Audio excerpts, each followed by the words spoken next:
Um, Happy Wednesday, everyone. I hope that you are doing well. Super excited to have you here today for our first Women in AI Calgary event of 2022 in partnership with the Responsible AI Institute. I'm very excited for our conversation and with some of our esteemed panelists, which we'll get to a little bit later. It was just a few years ago that, the conversations of data ethics and responsible AI were reserved for kind of these nonprofit organizations and academics. But today we're seeing a lot of the biggest tech companies in the world, from Facebook, I guess, which is now Meta, Amazon, Microsoft, Google, really kind of putting together these teams to kind of tackle some of these ethical problems arising from, the collection, the analysis, and the use of data to kind of train machine learning models. And before I get into my introductions, what I would really love to do is if you could share, your name, your company, maybe your location, and what you're hoping to get out of today in the chat, that would be great. Also, like if you have any questions that are coming to your mind throughout the conversation, we're happy to answer them and get to them at the end as we kind of go into our Q&A.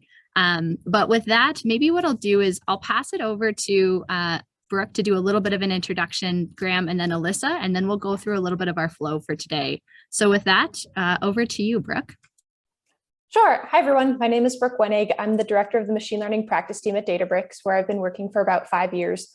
Our team is full of customer-facing data scientists, so we're teaching our customers best practices for distributed machine learning, distributed deep learning, as well as working on hands-on projects such as scaling out their existing machine learning pipelines, productionizing them, etc. So all things customers and data science. Hey, Graham Erickson, lead machine learning developer at AltaML.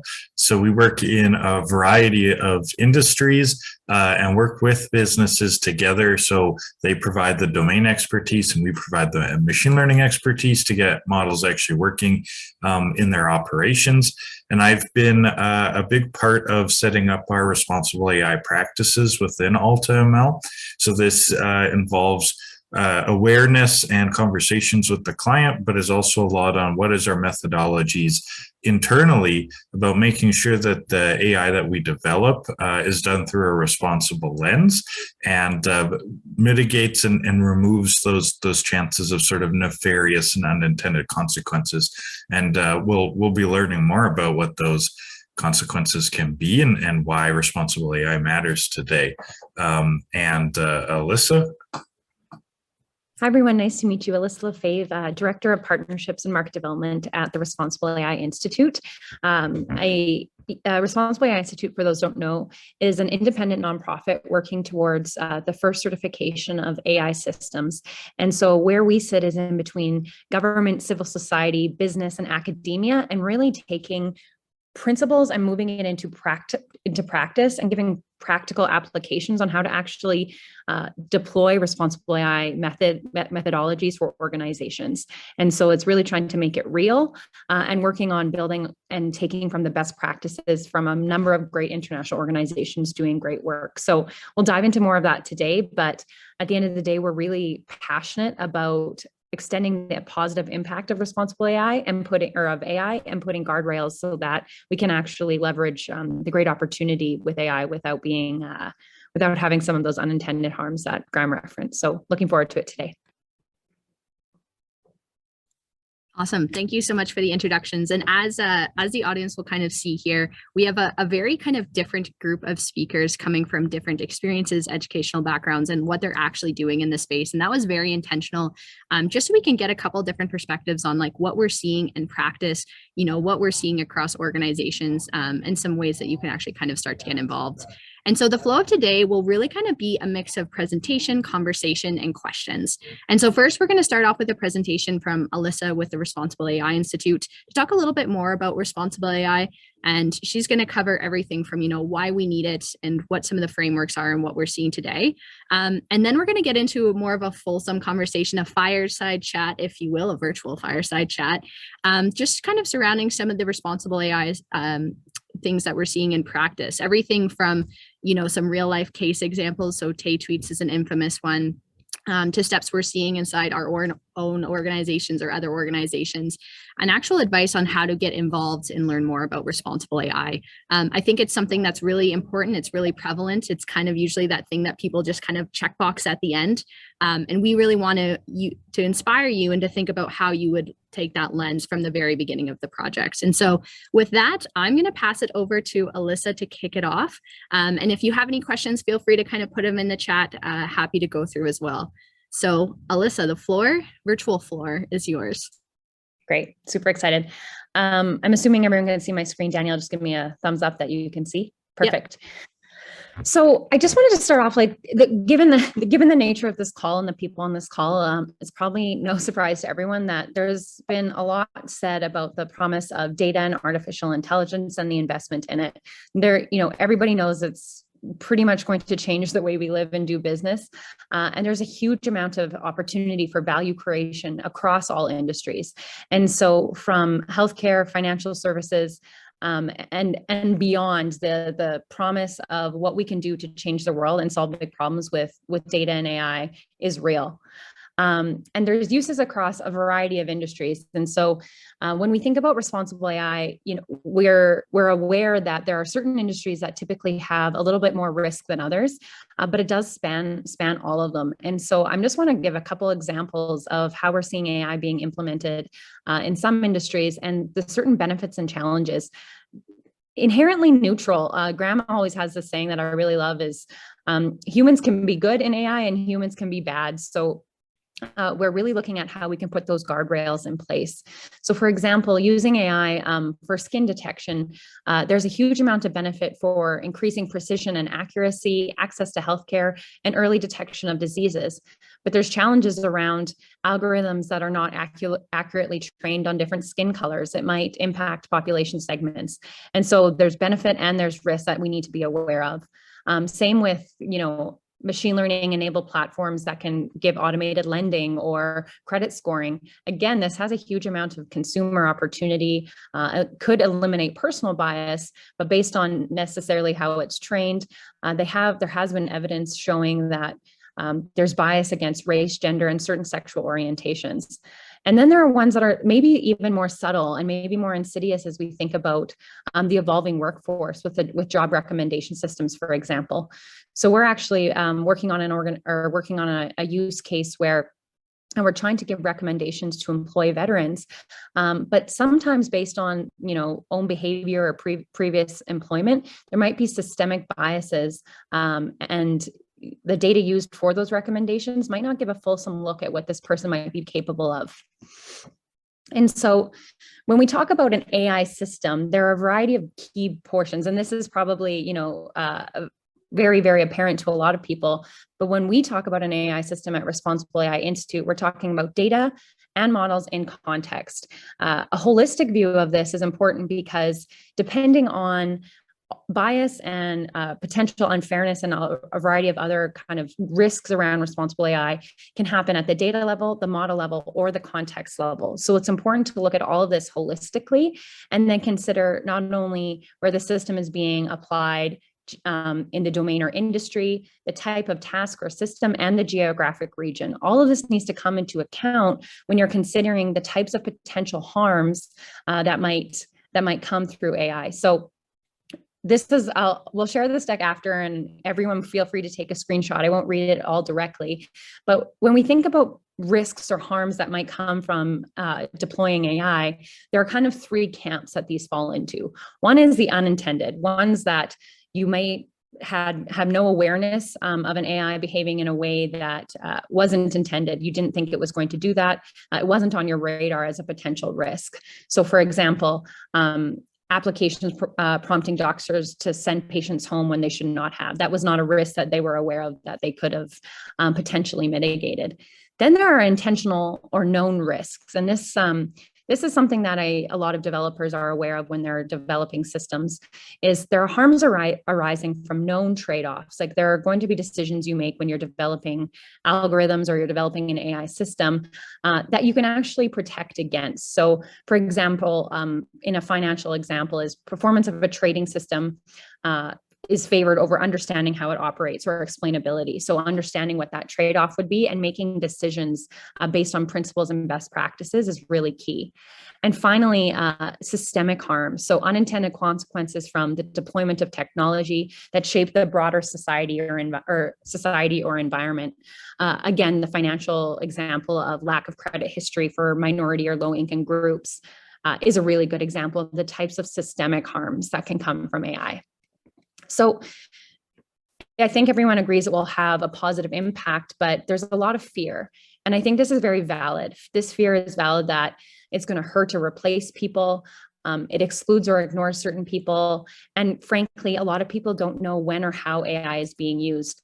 It's a bit of the Wild West right now in terms of regulation not having come into play yet. There's not always a lot of transparency around where AI is being used in organizations or for consumers. And so the result is we still fear AI is going to take our jobs. We don't understand how they're using our data. And, there's a lot of kind of media out there right now, Cambridge Analytica and others that have resulted in a low public trust in AI.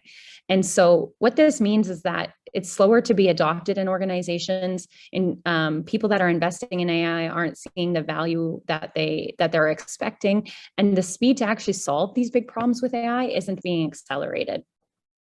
And so this is why we need responsible AI. It can solve problems, but there's a lot of risks and harms that need to be mitigated in order for people to feel like they can trust it.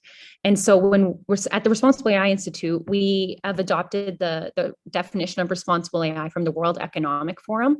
And I'm just going to read it.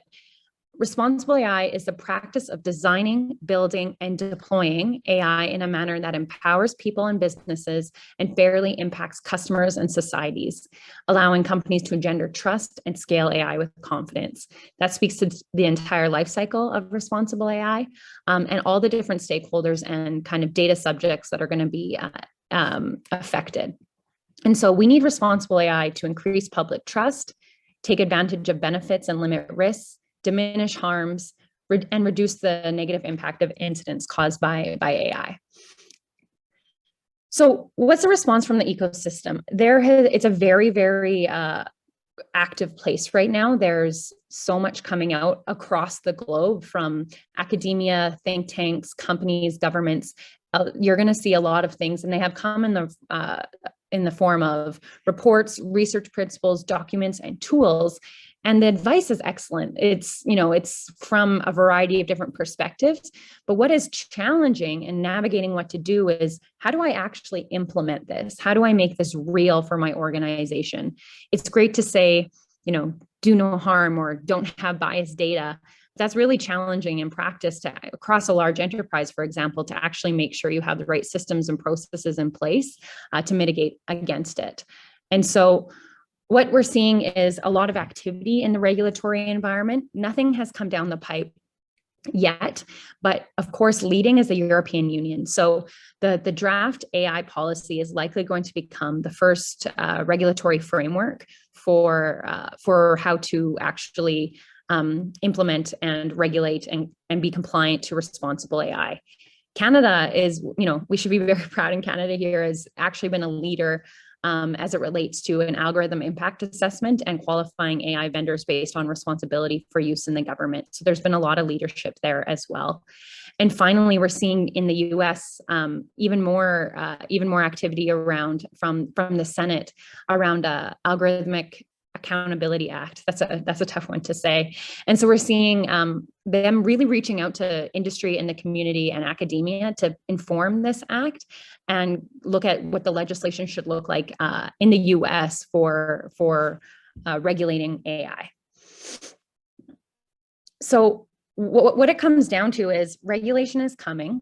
It's going to be probably a number of years, like 2023 is when we're anticipating something happening with the EU, but further out probably for Canada and the US, depending how quickly they move. So in the meantime, organizations have risks they need to mitigate against. They have the opportunity to scale AI, but in the absence of regulation, companies are actually stepping up, showing leadership, and scaling AI across their organization. And I'm sharing this slide because it's material, about how important it is to have AI across your organization. A lot of times we're seeing responsible AI being just implemented in the kind of business operations or AI ML ops, but it really comes down to having it at the ESG or board level, where it's embedded in the principles, embedded in the goals, embedded in the reporting of how you're actually communicating to all of your stakeholders, having great processes that Graham was talking about in the ops side of things, and then of course risk management and oversight. And so looking through how you're communicating standard definitions, adopting a framework for responsible AI across all of these, and communicating in a cross-functional way is key. Some of the risks we're seeing a lot of times is this conversation in organizations is extremely siloed. It's not getting, there's not a consistency in definition. And then there's also more maturity in certain areas than others.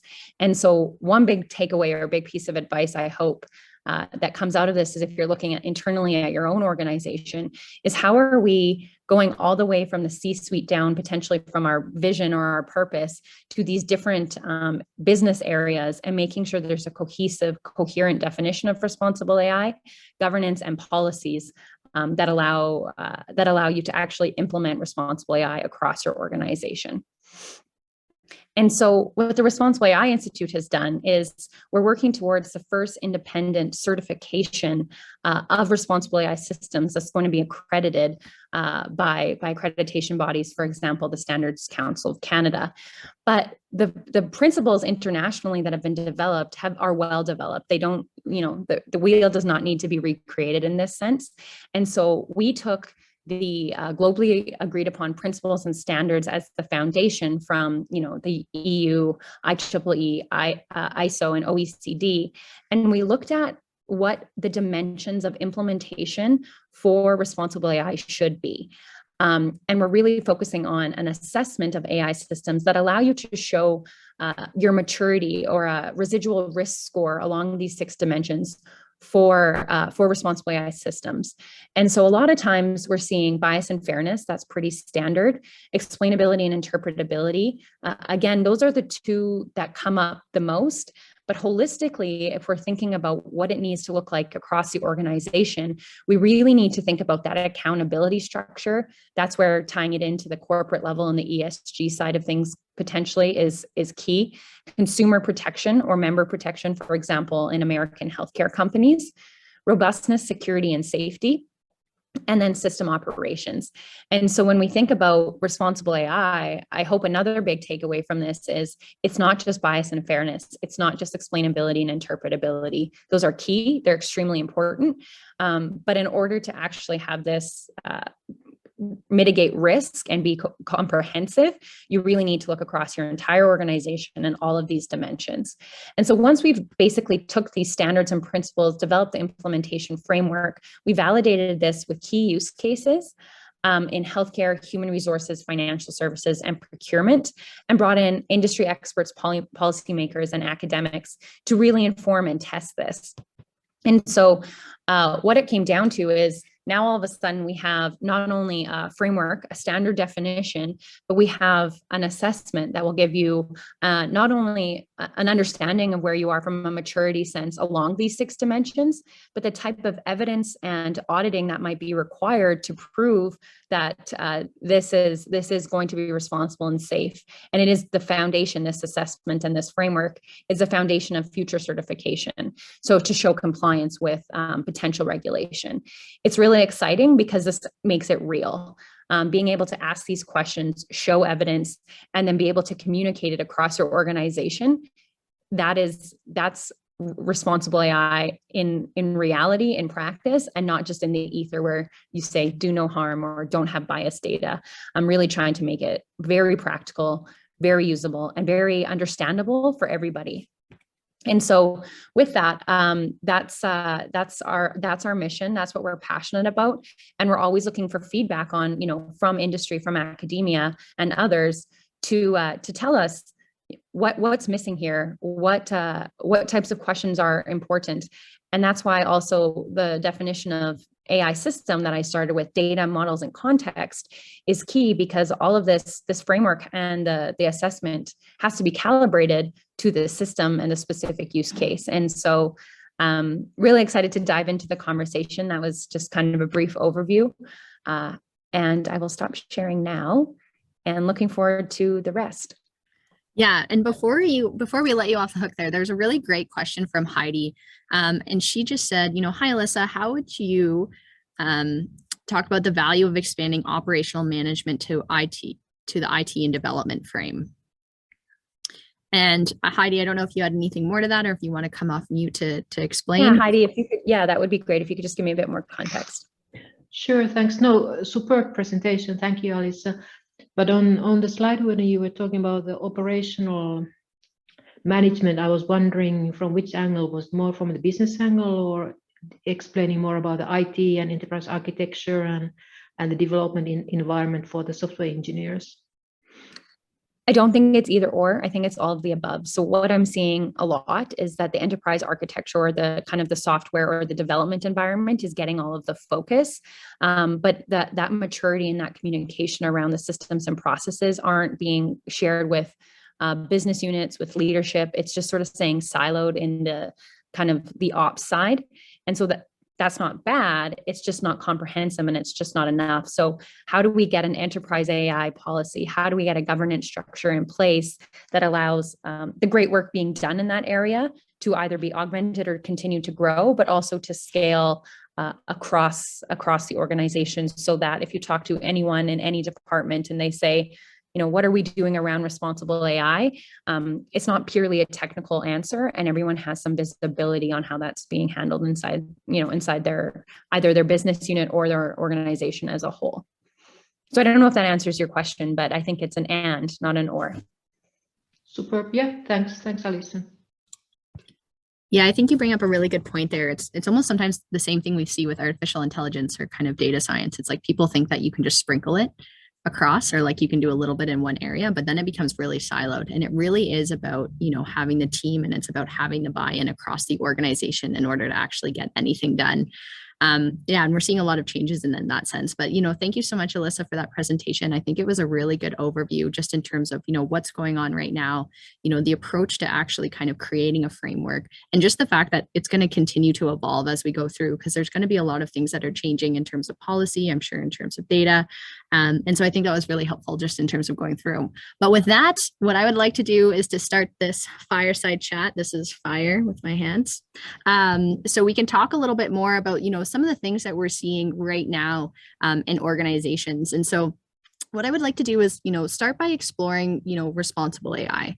And so I'll pass it off to Brooke first to just talk about, what are some of the examples that you're seeing in terms of responsible AI in your line of work? Yeah, and so I always like to start off a discussion of responsible AI with responsible data, because there's a lot of talk about how AI systems are biased, et cetera, but oftentimes it's the bias in the data or how the data was even collected. And so this wasn't just an issue with AI. This was an issue actually thinking back to the presidential elections. This was Truman versus Dewey, I believe, was the presidential election. We've never heard of President Dewey. But when they were trying to poll people, trying to see who are you going to vote for the US presidency back then, they had found that most people were going to vote for Dewey. And this was a time when newspapers, you had to submit your articles in advance. And so they had published this newspaper article saying, Dewey is the next president. But they got it entirely wrong. Why is that? So the method they used to conduct their polls were actually biased. They were conducting telephone polls. And back then, only very wealthy, typically white households had telephones at home. And so the method they had used to collect the data for their analysis inherently had a bias.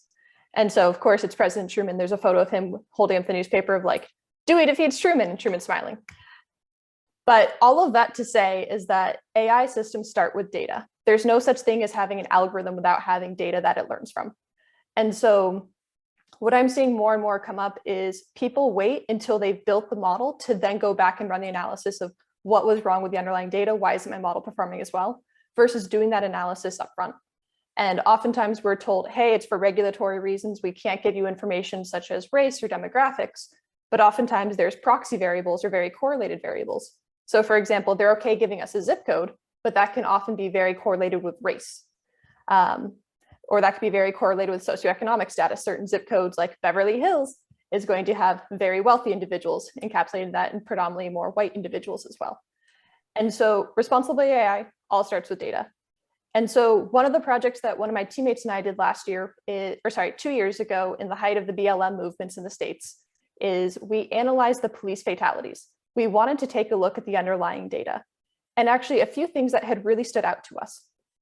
One, with all of the cry out about body cameras, et cetera, the adoption of body camera usage in the States is actually declining. Only about, I think it was 14% of fatal police shootings had body camera footage. So this is an issue that involves both policy and data, and being more transparent in the data. The other thing that we had discovered is that in terms of fatalities per capita, Native Americans actually had far higher, or I guess First Nations in Canada, had much higher fatalities per capita than even Black Americans did. And so just looking at the data, we noticed there are huge disparities even across states as well. And so what we wanted to better understand is, why aren't more people analyzing the data? Why aren't more people tracking the data? And so back in 2016, one of the things Obama did actually is he asked the FBI to make a central database of all of this. The database was so incomplete, the Washington Post found more than, the Washington Post found more than double the number of occurrences just from published newspaper articles than what the FBI was able to scrounge together. So that was a tip off that something isn't right in how the government is looking at data and collecting data. And so the Washington Post actually now has the de facto standard for collecting data on police fatalities. It's not the FBI. And so as part of responsible AI, the government needs to step up its game in how it collects the data and how it makes that data available. So there's a lot of initiatives out there. There's a lot of open data institutes for various cities that publish that data. But the first step is making that data accessible and ensuring that data is reliable. Because if you're publishing unreliable data, nobody will trust the other data sets that you publish. So that's my spiel on responsible AI, all starting with data. And with that, I'll hand it over to Graham. Thanks, Frick. I love that, because it really is all about data.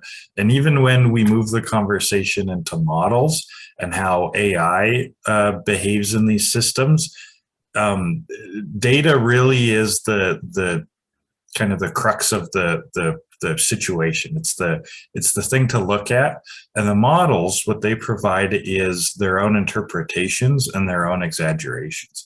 So I'd like to talk quickly about kind of an infamous use case that's come out about something that they tried to do at Amazon. And this has to do with AI in HR and recruiting. There are groups who are doing things in sort of the HR world with analytics, so with data and with AI. And when you move into these very human-focused tasks, responsible AI is like incredibly important, because you're making decisions that impact people's lives directly. So what Amazon did is they decided to see if they could accelerate their hiring process, basically cut down on some of what they saw as inefficiencies in their hiring pipeline, by looking at their past hiring patterns and seeing if a machine learning model could learn the behaviors of what makes a good candidate from the resumes. They decided, they said, hey, this could be a factor for discrimination. This could be a situation where discrimination happens. So let's remove all of the demographic information and just look at the resumes, because that'll make it objective, right?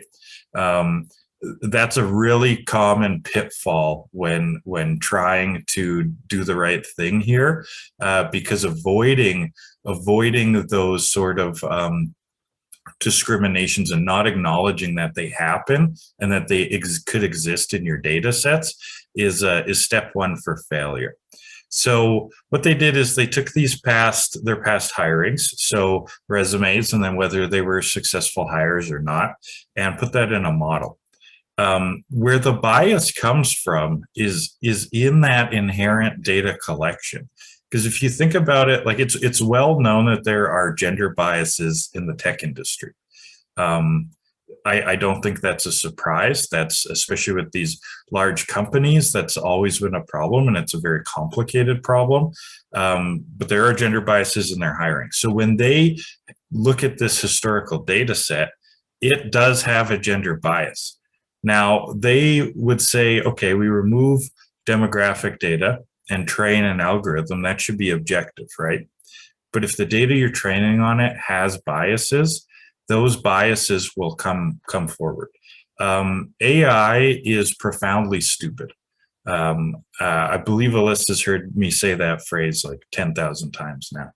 But it's profoundly stupid in the sense that it does the best job at being really dumb. Like, it will take any sort of patterns that are there, regardless of the context around them, and just exaggerate them to optimize some prediction or some target that it's set to.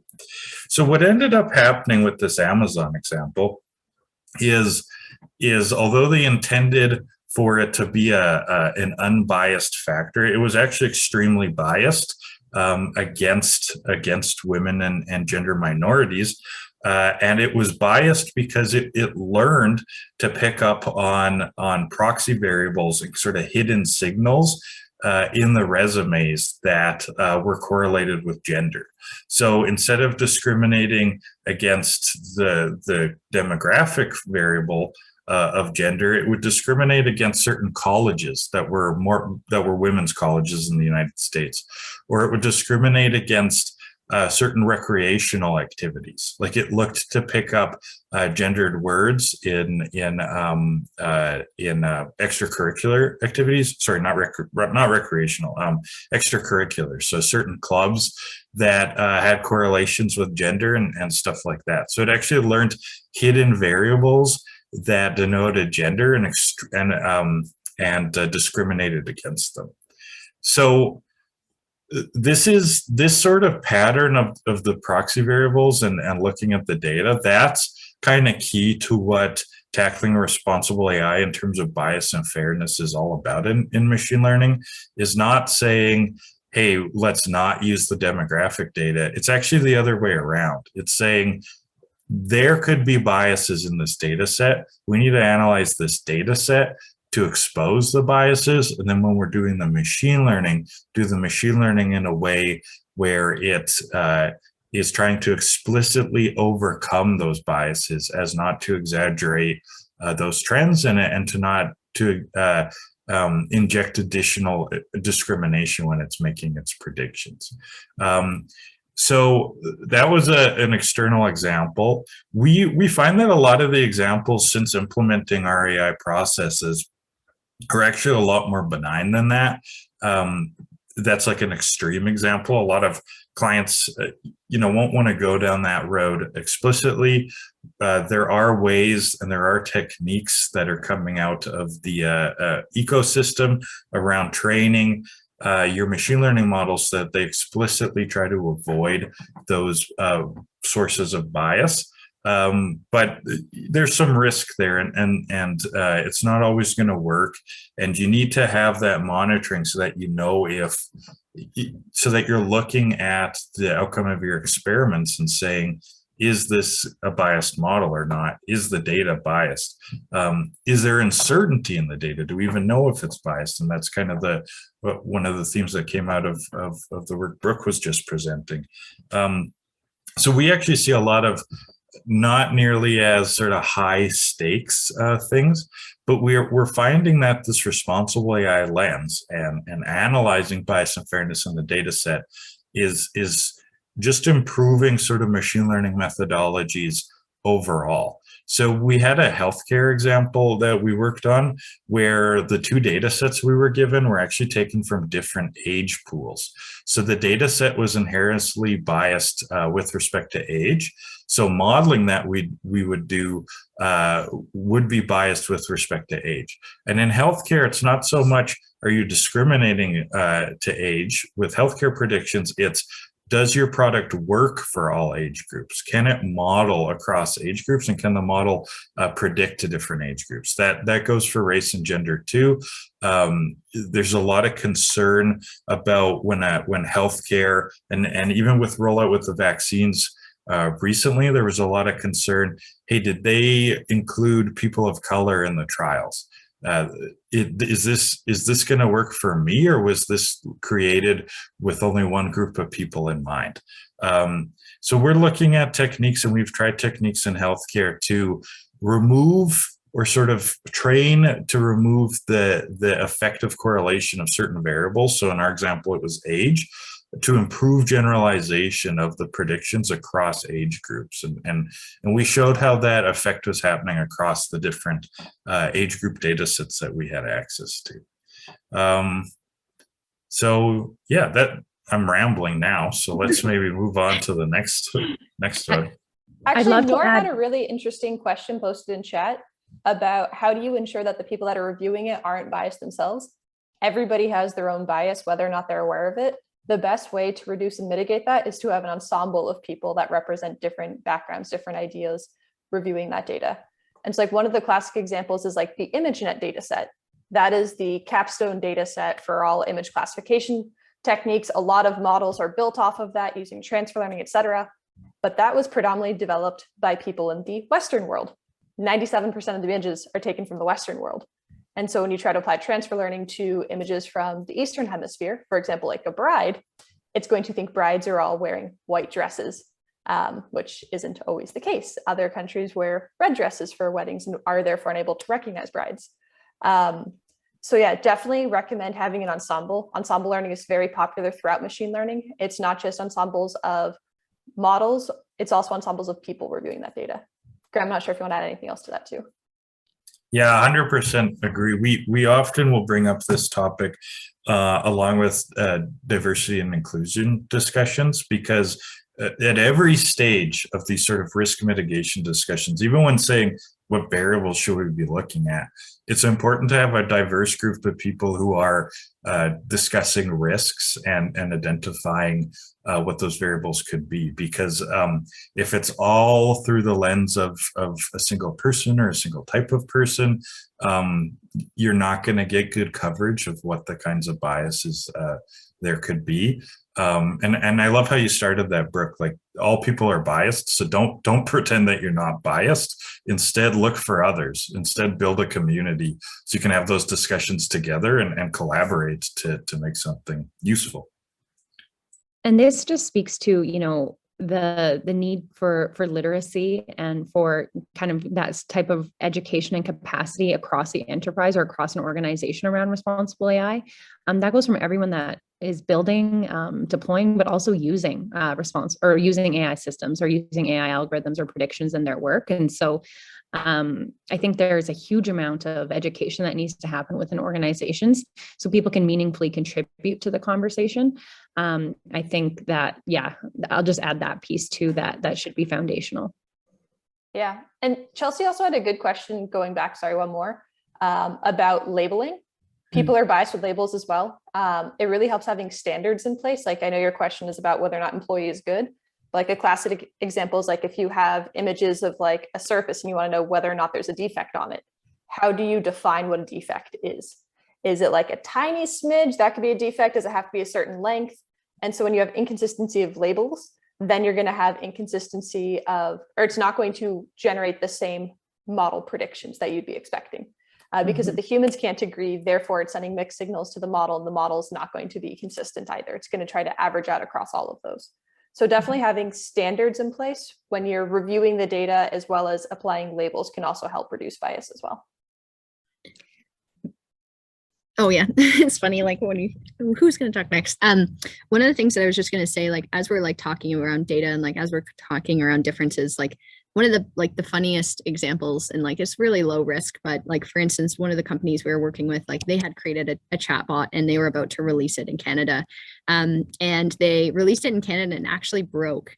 And it broke because Canadians were using different words and they were actually being what they called too nice. So they were saying please and thank you. And so that also goes back to like how you are training your data, what you're training it on. And there are differences, right? And so if you don't have these types of ensemble methods, or if you're not kind of looking at it from a diversity lens or looking at it with multiple different perspectives, like it really can lead to some different outcomes. And so, you know, very low risk, and it's kind of cheeky because like Canadians all the time get told that they're a little bit too polite, but it's just kind of showing in that example, you know, some of the things that can happen.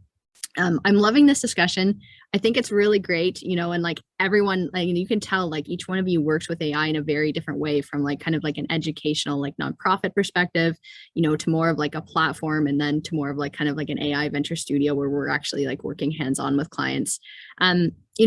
This is going to be a little bit of a tough question, but what would you say are some of the promising steps, and what are some of the challenges that you're seeing in responsible AI right now? And I'll kind of pass it off to you, Alyssa, for this one. Sure. Sorry, I was just responding to a question in the chat, which I'll get back to because there's some really awesome dialogue in there. I think what's promising, there's a few things. I speak to a lot of organizations, and it's a spectrum of maturity, but almost everybody has awareness of this. All of the research out there shows that responsible AI is top of mind for organizations. And just to one of the comments in there, it's not just about data, it's about any sort of intelligent automated decision making. And so it doesn't necessarily have to have a machine learning component to be thinking about where, having kind of practices around this implemented. So one, almost every organization, if they don't have anything implemented, it's top of mind and they're engaging in the discussion. Two, especially out of the EU, we're seeing a huge amount of leadership in terms of going forward to regulation. And so I do think there is going to be regulation, and it's being done in a way, from my perspective, that isn't going to hamper innovation. I think that's why it's so challenging to get this regulated, is because it has to be done in a way that actually still allows the opportunities of responsible or of AI to thrive. And so we're seeing a lot of that. And three, there's an intersection of just academia, civil society, and industry that are working really, really hard on this problem. And the organizations that put this front and center for their brand and for their products are going to lead, and they're going to win. So a lot of people are seeing this as a key competitive advantage to them. And so that's sort of what I'm seeing. It's still kind of early days for some organizations, but more and more it's top of mind, and people are reaching out and really getting engaged.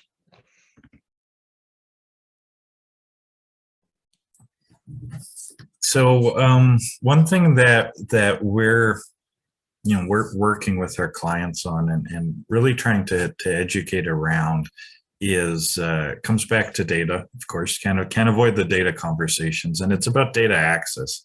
And data access, even before we start diving into RAI, was already a tricky thing. Privacy is a huge concern. What kinds of data companies should be collecting, even, and then what sort of data companies are willing and allowing partners to see and work with. It's a very tricky conversation, and a lot needs to go into it to make sure that it's all sort of moral and legal.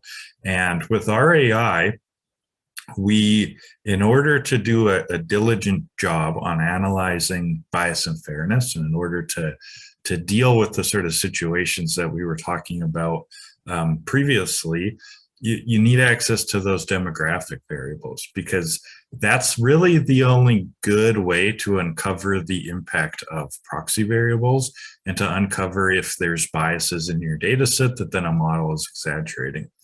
And to go to a client and be like, yeah, this data set's good, but can you give me a column for race? That might not always land well, and I'm sure you can imagine why. If it's data about customers and the company's collecting data on their customers, as a customer, there's good reason to be uncomfortable with giving up demographic information, right? It's like, how are you using it? Is this going to be in a way that's going to benefit me? It feels like you could be setting up for discrimination. So informing the companies of why we need to collect that data, and then informing individuals about this. And also there needs to be another piece, which as a community we haven't figured out, but what's the governance and oversight of that whole process? How can we set it up so that a person would be comfortable giving demographic information? Like, maybe it shouldn't go to companies directly, but maybe there should be some sort of third-party legal entity that sets it up so that AI can be done in a diligent way. I don't have the answer to that, and that's something that the community, we're all going to have to figure out together. It's a really difficult problem, but I would say it's critical for AI to be used in human-centric applications. Otherwise, we're just setting us up for a large-scale social catastrophe. Basically, if there's machine learning systems running all sorts of things, and we're not tackling these sort of our AI issues head on, it's dystopia all over the place. It's a great 50s sci-fi novel and a terrible reality. So let's work together to try to avoid that. Yeah, and I see the pressure to change either coming from government and policy or from consumers. It's companies don't do things necessarily because they're the right thing. Companies do things because it helps their bottom line. And it's great if they can kill two birds with one stone, but they're not going to do things just because it's the right thing. And so GDPR has completely transformed how industries process data and how they build models. In particular, an aspect of GDPR, the General Data Protection Regulation, around the right to explanation. And so this was really what started all of the model interpretability and model explainability work, because pretty much that policy had said, if an automated system makes a decision that significantly impacts your life, like I apply for a loan for a mortgage and I get denied, I should have the right to ask why. And so with that, people are much more focused on transparent machine learning. And so with that, that policy change, the reason why it has such broad impact is because it applies to all EU citizens. And we don't know where those EU citizens are, so we have to treat everybody as an EU citizen. And so Europe is really leading the way, to Alyssa's point. California also has its own protections, CCPA. So yeah, policy is an important part, but policymakers don't always understand data or ML very well. And so education of policymakers is a really important aspect, as well as consumers. So consumers can vote. They can opt to not buy a product because it is not targeting them well, it's biased, etc. So that's where the push for companies to change is going to come from, either from policy or from consumers. Yeah, that's awesome. Yeah.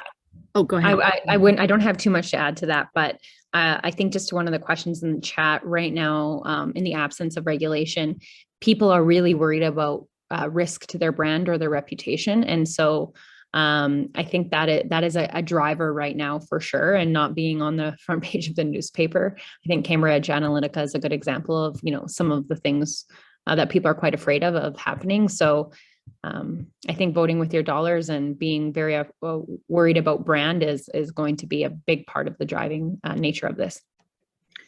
And I think that kind of brings us perfectly to our last question is, kind of like voting with your dollars, or, thinking about how you can actually be involved or educate yourself. And so, just in terms of the audience we have today, maybe what advice would you give anyone that's listening, who's interested in responsible AI or wants to get involved, either if it's more on the technical side or if it's on the non-technical side, or even kind of bringing it to their company?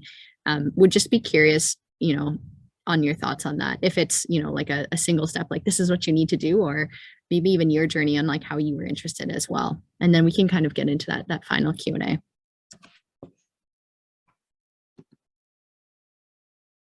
Alyssa, you want to take it? Sure, I can take this one. I think there's a lot of great articles out there. I would actually read. It's not light reading, but it's important reading. I would read the draft EU AI Act. I think that gives a really, really strong foundation. It's quite digestible, and there's a lot of good summaries around it. So I think that's an excellent reading. I'm going to share our white paper here in the chat for people. And then I think that there's a variety of topics. There's as you kind of go into events and stuff that are focused on responsible AI, we have the opportunity for individuals to join our community, join our Slack channel, and engage in the conversation. And so would love to share that information as well. Yes, thanks, Danielle. Share in an email, but there's an opportunity to join kind of our community and engage. And so I'll share that as well. But I would actually just start by reading the draft EU AI Act. I think it gives a strong foundation of what's going on in the place and the types of conversations that are leading. And then finally, just thinking about what you can do, I would start to ask these questions internally at your organizations. where is our responsible AI policy? How do we treat data? Ask these key questions. And if there's an absence of answers, that could be a really good place to start. Yeah, my start into it in part was reading Cathy O'Neill's book, Weapons of Math Destruction. It's a few years old, but at least gives you a really good foundation of many different ways that policy disproportionately impacts people. Pretty much the premise of the book is that the poor are processed by algorithms, the rich are processed by, or the privileged are processed by people. And so it has all these really great examples of how algorithms have been used to in mass discriminate against people. So I highly recommend reading that book, Weapons of Math Destruction. I also recommend just talking to other people, because when you talk to other people, you'll realize that they had different life experiences and that they'll think about things that you might not think about. So for example, like when designing a system, like how would someone who can't read the text on the screen be able to interact with it? Like, do you need to have prompts to read it out loud to them? And just coming up with all of these different ways of thinking about how would this impact XYZ. And the only way you can do that is by talking about other people who have had experience with that or have personally experienced that.